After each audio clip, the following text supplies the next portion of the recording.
9 p.m. on the dot. Many thanks for choosing KUTV News at 9 to keep you informed. My name is Yvonne Kemuma. A lot is lined up for you across the country in politics and even in agriculture. So let's begin with a short intro and then we'll be diving right in.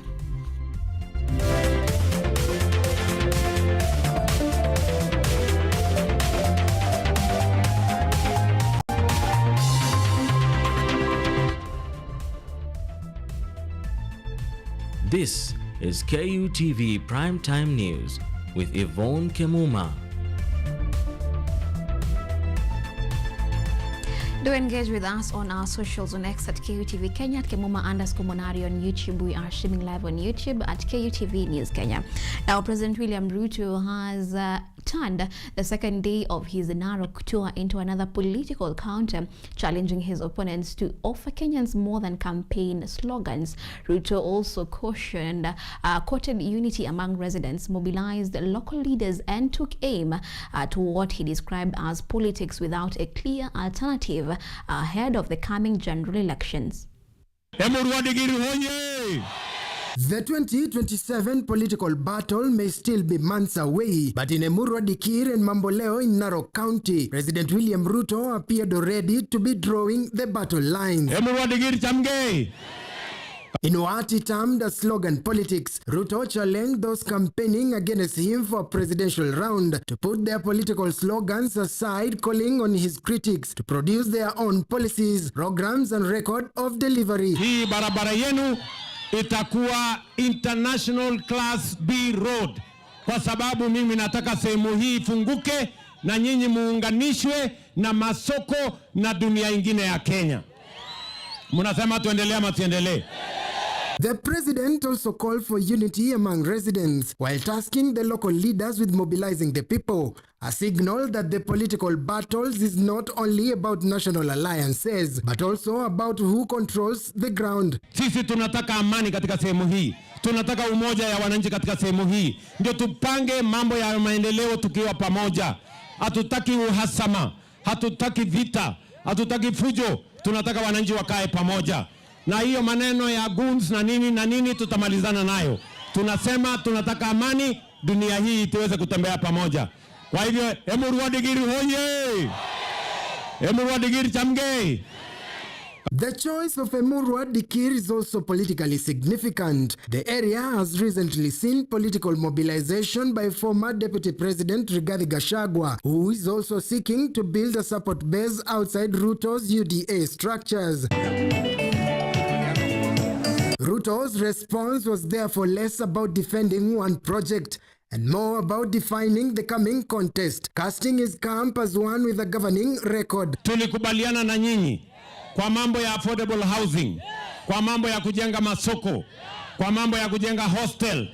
Mimi nikawaambia wakati tunafanya hiyo kazi yote Kenya, Emurua Dikir haiwezi kuachwa nyuma. Leo mimi naenda kuanzisha ujenzi wa hostels ya vijana wetu.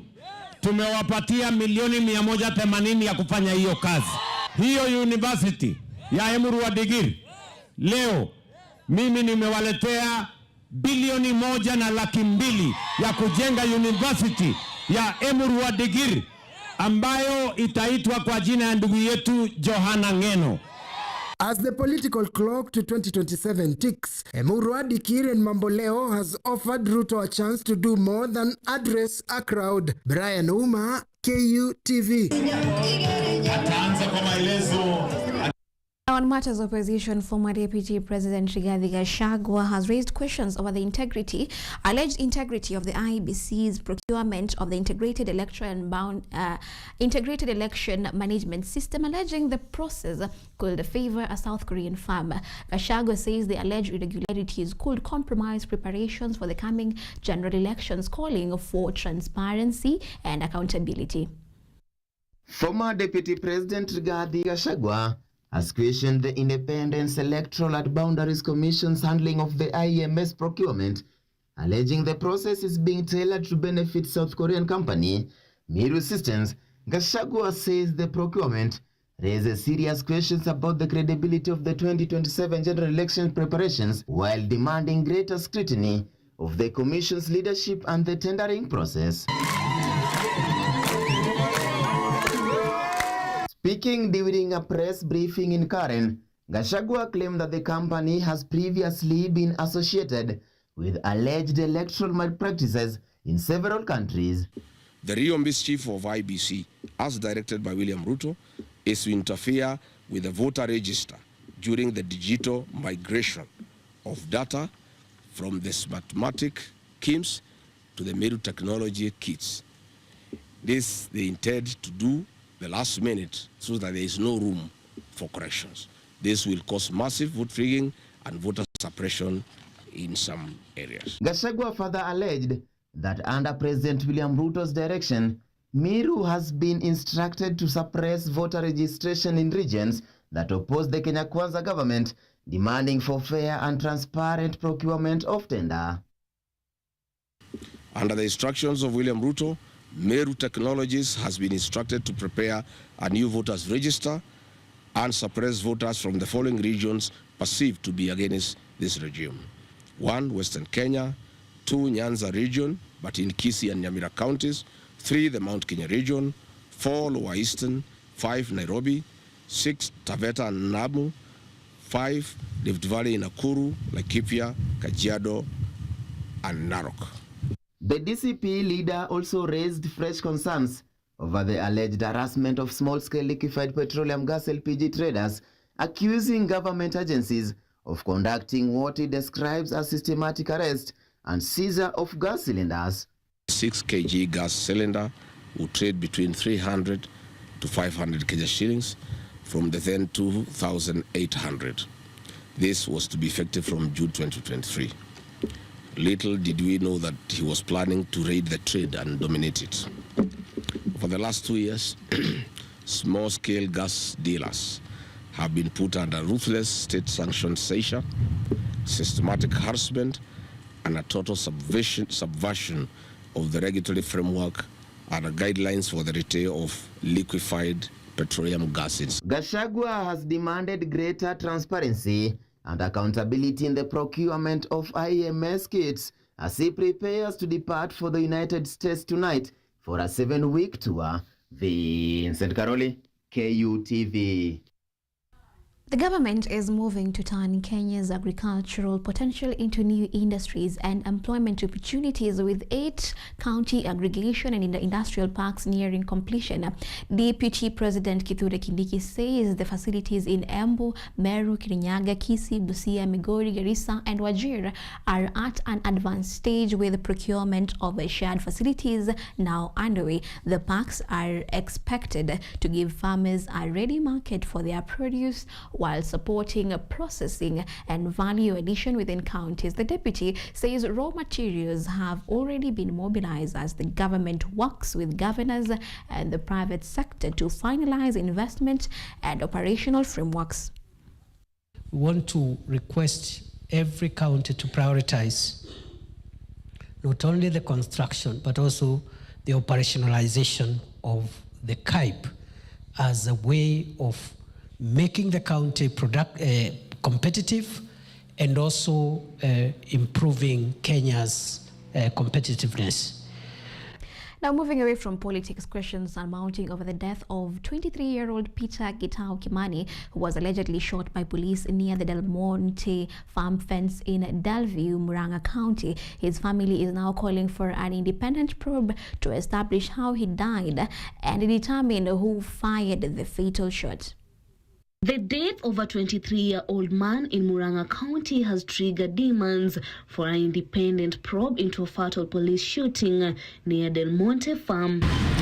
The shooting has reopened raw wounds regarding safety and security surrounding the vast pineapple plantation, where local leaders allege a dark nexus between desperate unemployed youths and security guards, a relationship that frequently turned deadly. Alipigiwa Del Monte kwa fence. Wenye walikuwa huko wanasema kuwa wameingia ndani kwa shamba, walikuwa kwa fence. Hapo ndio alipigiwa risasi. Na yeye ndio alijifukisha barabara hadi mahali alienda akafenti. Human rights defenders have stepped in, raising concern over police conduct, demanding that evidence be preserved ahead of the official post-mortem examination.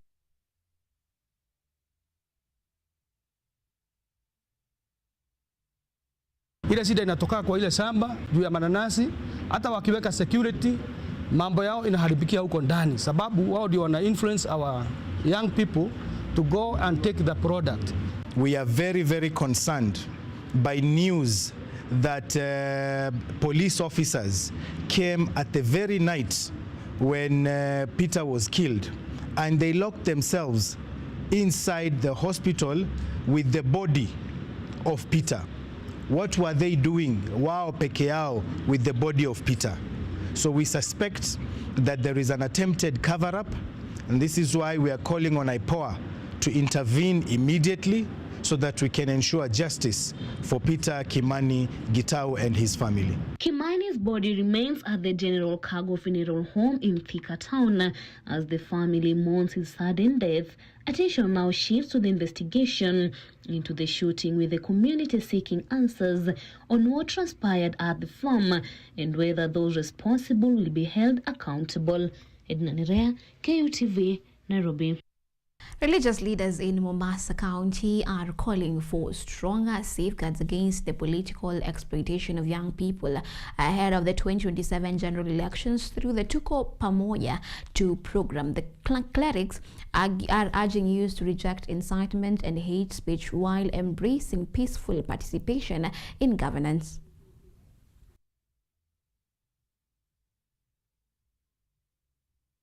Exploiting young people. The Coast Interfaith Council of Clerics is warning political leaders against exploiting young people to fuel violence ahead of the 2027 general election. Speaking in Mombasa, the clerics called for issue-based campaigns while urging the youth to reject hate speech, misinformation and incitement and embrace peaceful democratic participations. Speaking in Mombasa, members of the Coastal Interfaith Council of Clerics say the rising number of young people participating in electoral process present both opportunities and risk for the country. They said the Tupo Pamoja initiative seeks to guide youth towards informed choices while urging women to promote peaceful political campaigns ahead of 2027 general elections. But then this time there are a lot of youth which is involved. We have quite a number of youth. It is our national assets. We can use it and we can haribu pia, vile Sheikh nasema, vile Bishop nasema. Hiyo ni malengo yangu pia. They also urge politicians to avoid abusive language during their campaigns and instead promote unity among themselves and the citizens. Siasa si chuki, wala siasa si wadui. Siasa ni kuweza kuwazungumzia wale watu kukubali, lakini si kutumia lugha ambazo kwamba ni chafu za kutusiana, za kudharauliana. Hizi ni lugha ambazo kwamba zinaweza zikaleta mchafuko katika jamii, katika nchi yetu. Kwa hiyo wanasiasa, fanyeni siasa zenu, lakini mtumie lugha mzuri katika kufanya siasa. The call is now for greater youth empowerment to promote accountability, peaceful participation and responsible engagement in the electoral process. We launched this program at a critical moment in Kenya as Kenya approaches the 2027 general election. Political tensions are already emerging, and we are increasingly witnessing how young people can be mobilized and manipulated for political gains and interests. As an interfaith and non-partisan organization, CICC Trusts reminds all political actors our youth are not political weapons. The Tupo Pamoja program seeks to prepare young people for the electoral process, which emphasizes on peace-informed choices and accountable leadership as 2027 approaches. 14 minutes in, we are due for our first break. On the bulletin on the other end, we'll be back with more reports, so keep it KUTV.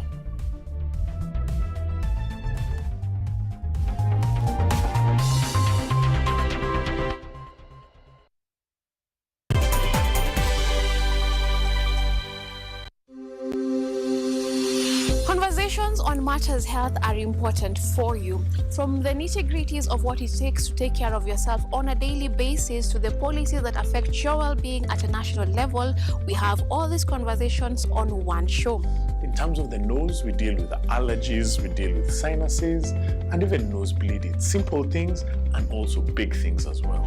Make our homes safe spaces where children are able to talk, feel validated without being judged, because the young people want to be heard.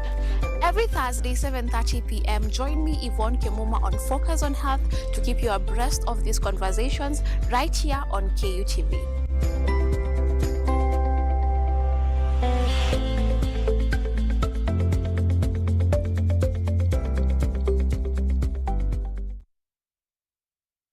Are you an aspiring media practitioner, a graduate, or you just want to advance your skills in television production? Then welcome to Kenyatta University, where education meets innovation. KUTV, the premier university television station in Kenya, is now offering short courses in TV studio, field technical operations, and video editing. Through these courses, you will acquire hands-on skills on camera operations, media production, lighting techniques, audiovisual editing, and sound and visual control, and how to operate key equipment in modern TV control room. Enroll today at KUTV and discover your full potential in cutting-edge TV broadcasting. Graduates of these courses will receive professional certificates. For more information, visit our offices at KUTV Studios or call us on 020-870-4252 or 020-870-4255 or SMS us on 0739-110-544. KUTV, a new experience.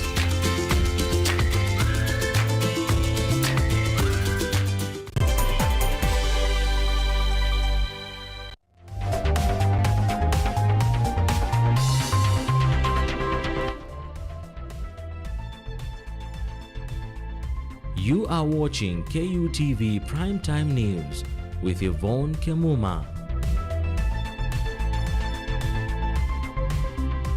And welcome back. We continue the broadcast. Continue engaging with us on our socials on X at KUTV Kenya, at Kemuma_Munari on YouTube. You find us at KUTV News Kenya. Now, African standards bodies are pushing for harmonized product requirements to remove trade barriers and ease the movement of goods across the continent. The call was made in Mombasa during the 32nd African Organization for Standardization General Assembly, where delegates are exploring ways to support the African Continental Free Trade Area.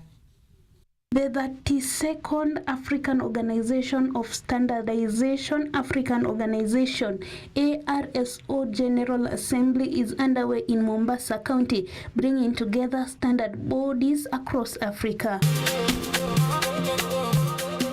Speaking in Mombasa County, Deputy President Kutv called for a common African standard body to boost trade and economic integration, saying they would improve quality, protect consumers, and support growth.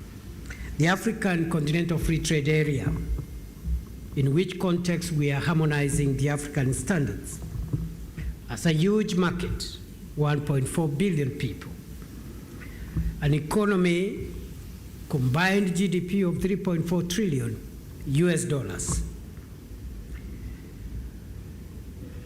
which is an open door for prosperity and economic sovereignty for Africa.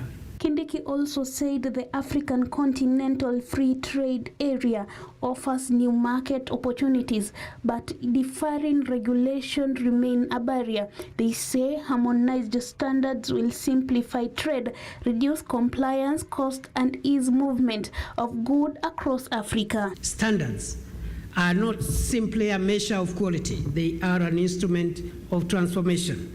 They are the language through which quality becomes measurable, competitiveness becomes credible, and innovation becomes scalable. That is the Kenya we are preparing to build towards 2060.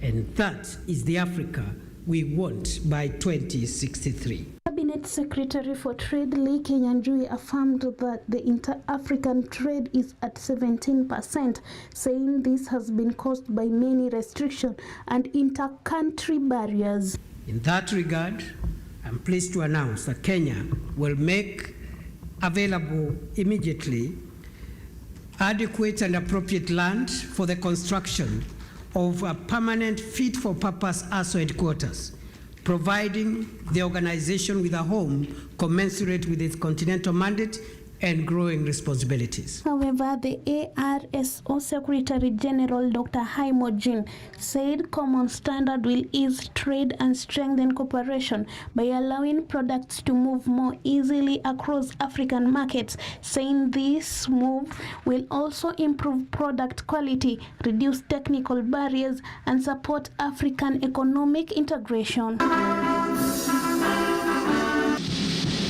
The standard aims to make trade easier and improve quality of goods across African markets. Consumers and businesses are expected to benefit from safer products, lower cost, and wider market access. Yvonne Shirisha, KUTV. Now, moving on, as Kenya prepares for the upcoming elections, the media stakeholders are calling for stronger measures to curb the spread of misinformation and disinformation, particularly content generated using artificial intelligence. Media Council of Kenya Chairman Maina Muiruri says journalists must embrace technology while upholding professional and ethical standards. Speaking during a digital journalist and of Kenya training in Ruiru, Muiruri noted that 60% of reporters expected to cover the elections are first time, raising concerns over their readiness to navigate the complex information environment. Journalists have been urged to use AI tools for fact-checking and countering hate speech. It is important for journalists, especially the digital journalists, to actually even now have the skill and know how to navigate during that time. Now that AI has disrupted the world, as you all know, in all sectors, you know that it has rapidly changed how journalists produce, verify, and even distribute information. So during the general election season, AI... We must be cautious about what is happening around us in the era of AI, and also how to counter hate speech and toxic political discourse. Most important, we have to preserve public trust in journalism. As journalists, we must preserve public trust in journalism. Newsrooms are developing policies on AI use and disclosure also. Now, the Kenya Union of Special Needs Teachers is demanding urgent implementation of a promised additional job grade for special needs educators.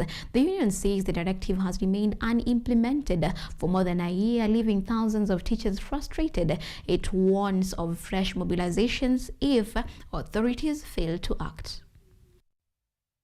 Special need teachers are renewing pressure on authorities over stalled career progression, demanding action on a promised additional job. KUTVNEWS now urges urgent action on the additional job grade, the disability guidance allowance review, and unresolved career progression with no clear meetings from TSC.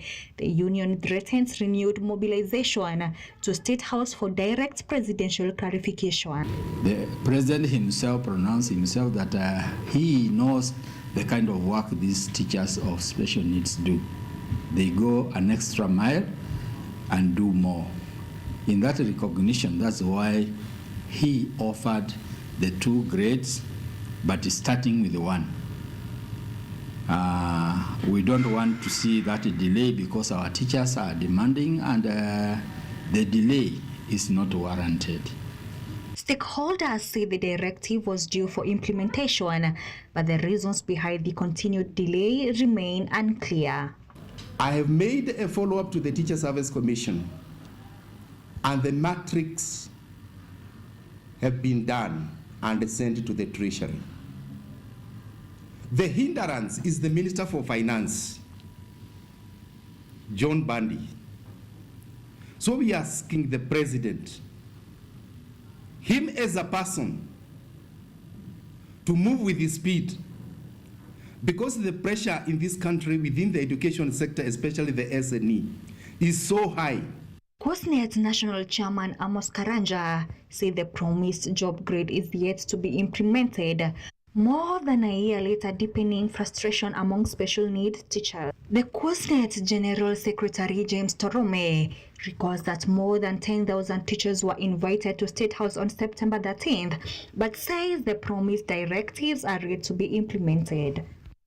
Finally, we are asking the Speaker of the National Assembly to keep off Teachers' Affairs. He also added that TSC has yet to convene talks, prompting the union to seek urgent presidential intervention through Treasury Cabinet Secretary John Bandi. The union now wants authorities to address the outstanding job grade, allowance review, and career progression concerns, warning that failure to act could trigger fresh mobilization by special need teachers for further engagement with the government.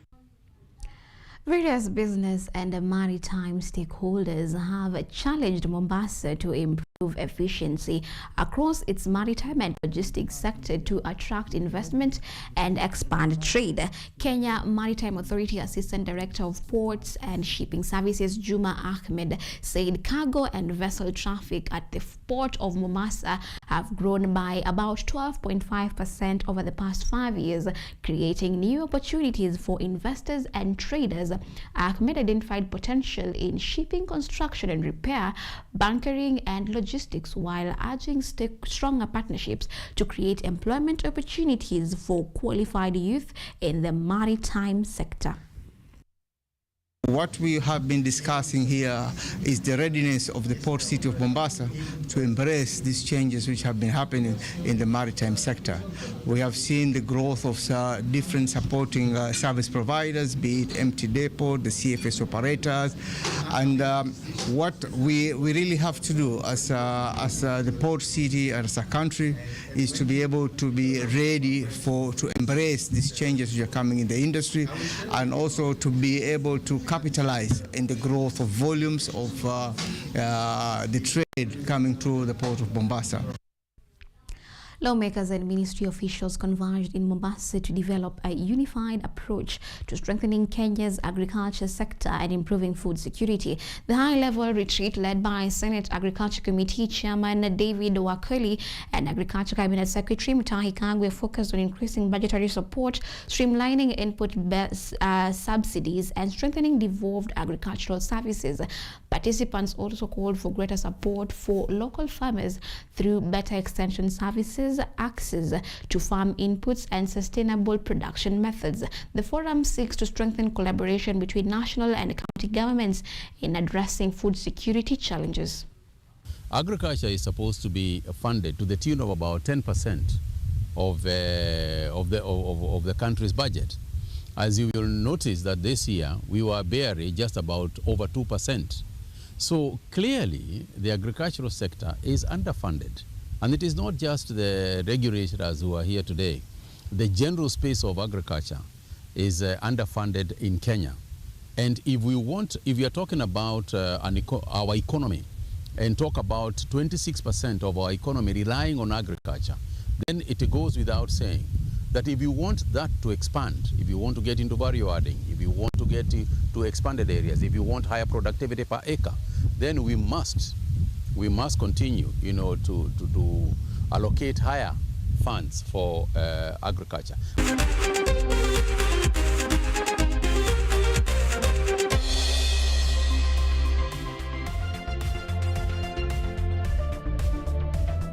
We are well into the sporting arena, where Malkia Strikers made a strong start to their African Women's Volleyball Championship title defense by defeating Zambia 3-0 at Kasarani Indoor Arena in Nairobi on Tuesday. Kenya dominated all three sets, winning 25-14, 25-9, and 25-11 as they target a record 11th continental crown. The champions now shift focus to Mali on Thursday, with the victory securing top spot in Pool A. The tournament champions will also earn Africa's qualification ticket for the 2028 Los Angeles Olympic Games.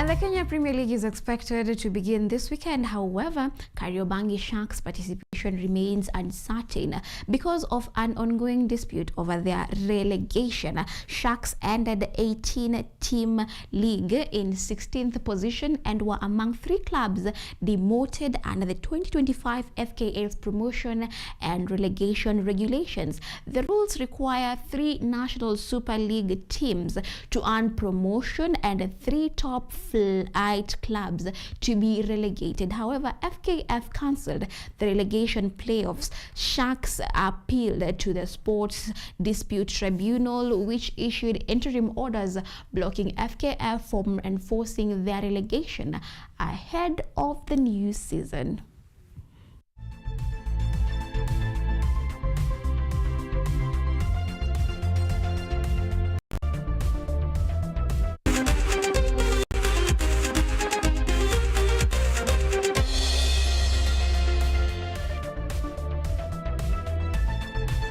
And that is it from our desk to you tonight. Until next time, same place.